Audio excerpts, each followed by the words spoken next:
Hello दोस्तों, स्वागत है एक और नए वीडियो के साथ। कक्षा 9th हिंदी एकांकी खंड पार्ट 1 दीपदान।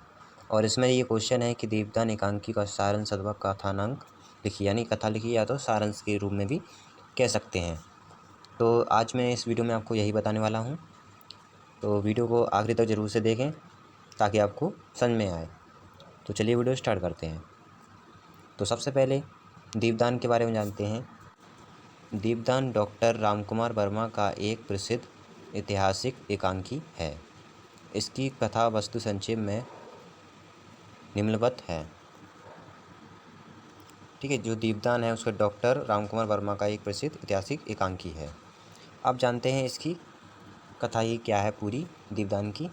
तो दीपदान एकांकों की कथा वस्तु चित्तौड़ की एक ऐतिहासिक घटना पर आधारित है, जिसमें राजपूतों के त्याग बलिदान का इतिहास चिंतित हुआ है।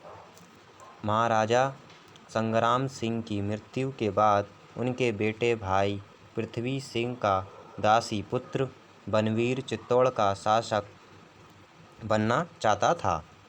अपनी इस महत्वाकांक्षा की पूर्ति करने के लिए उसने पहले तो सोते हुए विक्रमादित्य की हत्या कर दी और फिर कुबेर उदय सिंह की हत्या करने के लिए मयूर पक्ष कुंड में असमय ही दीपदान उत्सव का आयोजित किया। उदय सिंह राणा सांगा का पुत्र है और वहीं चित्तौड़ राज्य का वास्तविक उत्तराधिकारी भी। इसलिए बनवीर अपने रास्ते के इस कांटे को दूर हटाना चाहता था।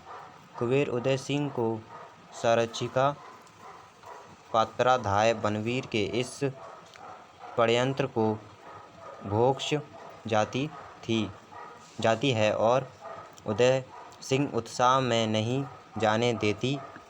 कुबेर उदय सिंह दीपदान उत्सव में जाने की जिद करते हैं और अंत में रूठ कर सो जाते हैं। सोना नामक नर्तिका उदय सिंह को उत्सव में ले जाने के लिए आती है, किंतु पन्ना उसको फटकार कर भगा देती है।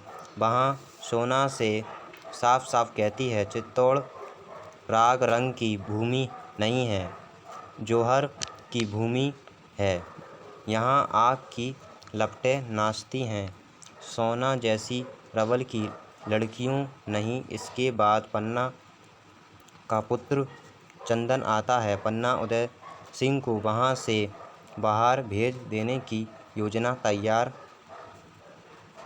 करती है और अपने पुत्र को उदय सिंह के स्थान पर सुला देती है। उदय सिंह को कैरतवाली की जूटो पत्ती की टोकरी में छिपाकर किले के बाहर सुरक्षित स्थान पर पहुंचा दिया जाता है। कुछ देर बाद बनवीर नंगी तलवार हाथ में लेकर उदय सिंह के कमरे में आता है। वहाँ पन्ना को जागीर का प्रलोभन देता है, पर पन्ना अपने कर्तव्य पर दृढ़ रहती है और बनवीर को फटकारती है। तब क्रोधित बनवीर उदय के धोखे में चंदन को पन्ना की आंखों के सामने ही मौत के घाट उतार देता है। बनवीर के इस क्रूरकांड और पन्ना के अपूर्ण त्याग बलिदान के साथ ही एकांकी का कथानक समाप्त हो जाता है।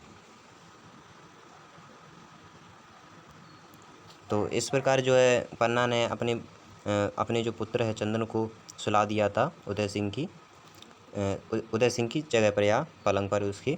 तो फिर जो बनवीर है वो आया, फिर उसने चंदन को मार दिया उदय सिंह समझकर। जो बनवीर है वो राज्य को हड़पना चाहता था, उसको लालच आ गई थी, इसकी वजह से वो मारना चाहता था उदय सिंह को। तो आशा करता हूँ कि आप लोग को वीडियो पसंद है। यदि पसंद है लाइक करें, चैनल में तो सब्सक्राइब करें। चलिए मिलते हैं नेक्स्ट वीडियो में।